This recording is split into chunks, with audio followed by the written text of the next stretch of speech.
Welcome to Truth by Billie Beene, a flash update, October 27, 2025, time in Texas, about 4 p.m.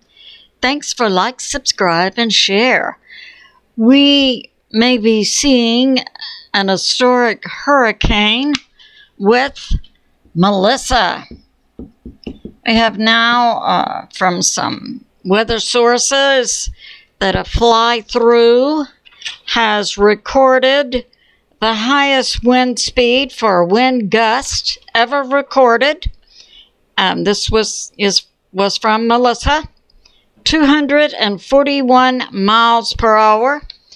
We have the Euro model predicting, and we had earlier models a couple of days ago predicting that Melissa would go to a low pressure of about 900.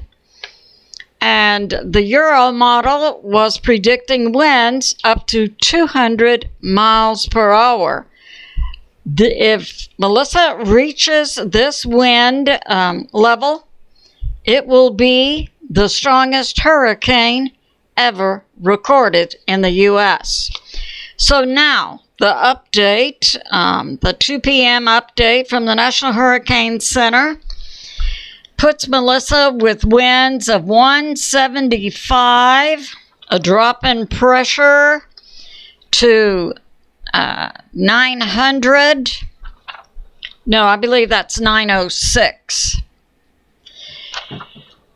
And it's moving west-northwest at 3 miles per hour. Now, BPEARTHWATCH puts out that slow movement of Melissa. It's right about in this area, and it will enable it to reach more intensity and more wind speed. The lowest pressure ever measured was in 2005 Hurricane Wilma in October of 2005 with a pressure of 882. So Melissa is now about 906. And the highest wind speed ever recorded was Allen in 1980, 190 miles per hour. So if Melissa reaches the wind speed predicted by the Euro model of 200 miles per hour, it will be the strongest wind speed ever recorded in the U.S. Now, it's predicted still to come across Jamaica. The question is, will it come across the center of Jamaica or come across the northern end and then impact Cuba and then on out to impact the Bahamas? That's the projected path. Jamaica, Cuba, Bahamas. So this is being closely monitored, and definitely we need to be in prayer for the people of Jamaica and Cuba and the Bahamas. So that's going on. Now we have news of a 2-year joint effort between the FBI, ICE, and DEA, including cartel locations in Houston, Texas, Chicago, Illinois, and New York, called Eclipse Dawn. That has resulted in the weekend in Houston at the Sunset Crossing apartment complex and warehouses located in Houston. 500 arrests have been made, and drugs, money, weapons, so on, seized, worth $1.1 billion. So that's going on. This happened early this morning, Monday, about 2:45 a.m., and involved 50 SWAT teams that did direct hits on the apartment complex and warehouses, and a cartel leader it has either been captured or is they're on the hunt for him, called El Phantasm. So that's going on. And they found fentanyl, fentanyl-laced heroin, and bricks of cocaine. So way to go, President Trump. Destroy the cartels. And we have this. So we're going to be talking now. We know that the U.S. military appears to be on the brink of a hot shooting kinetic war with Venezuela. Some are saying that just fighting drugs is not enough cause to go against Venezuela. Well, how about this? It was out of Venezuela. We know we had the presidential coup in the U.S. in 2020, where the election was stolen, that was operated by vote counting machines. Dominion, Smartmatic was involved, and others.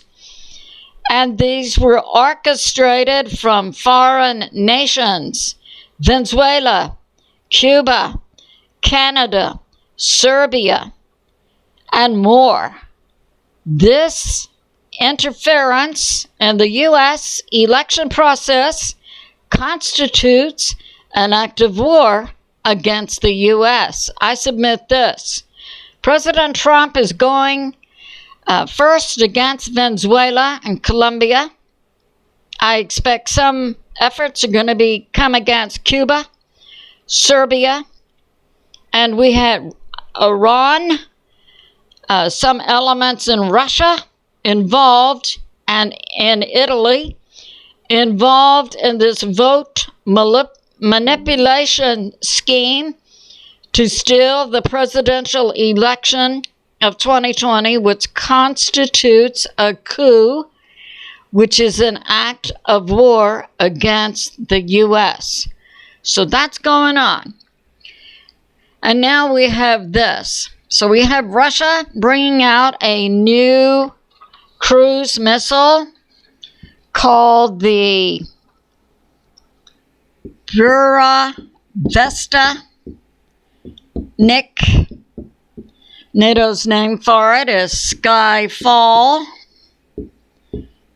And for some reason, Russia has had this for quite a while.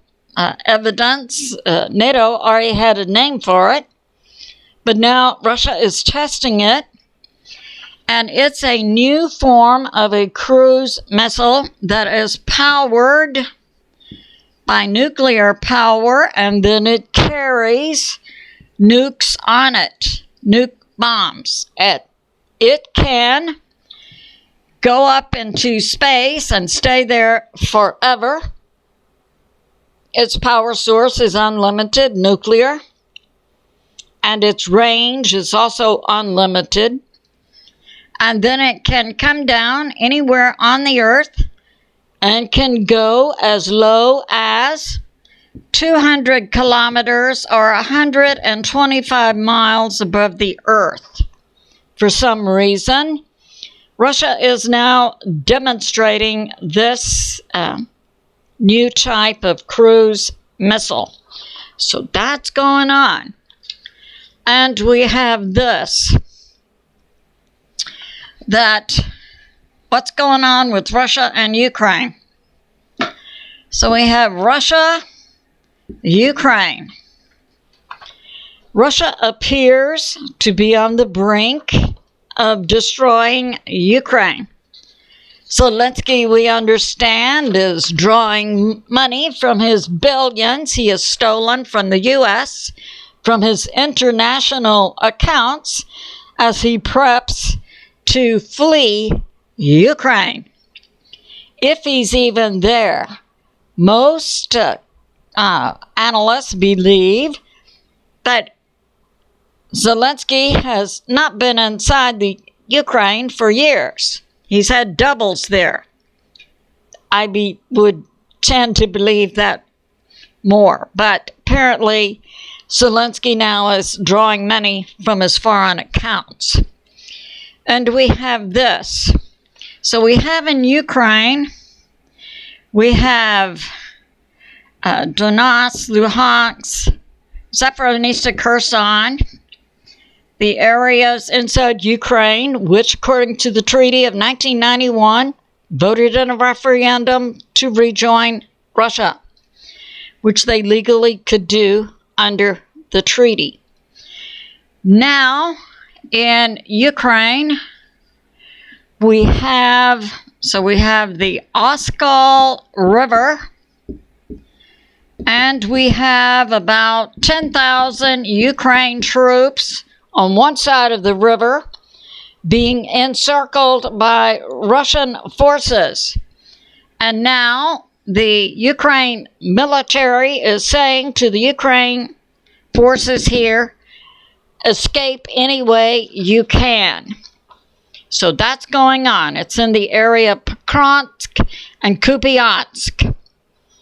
And an update from the Russian Defense Ministry describes this scenario: 10,000 Ukraine troops on the east side of the Oskol River circled by the Russian military. So that's going on. And we have this, that this winter, coming up this month, Kiev, the capital of Ukraine, and all of Ukraine, is going to be suffering already. Kiev is rationing heat, electricity, and water to certain areas. But it's believed that Russia is going to continue to take down energy sources, electricity, water, communications, in their effort to destroy Ukraine, possibly by the time that winter really sets in. Some analysts are saying that Ukraine is on the brink of collapse. So that's going on. So this concludes my flash. I wanted to put out that new information about Melissa, and it's good to be in prayer. And pray for the people of Jamaica, Cuba, the Bahamas, and also for America, President Trump, the U.S. military, and world peace. I love you, and I'll see you soon.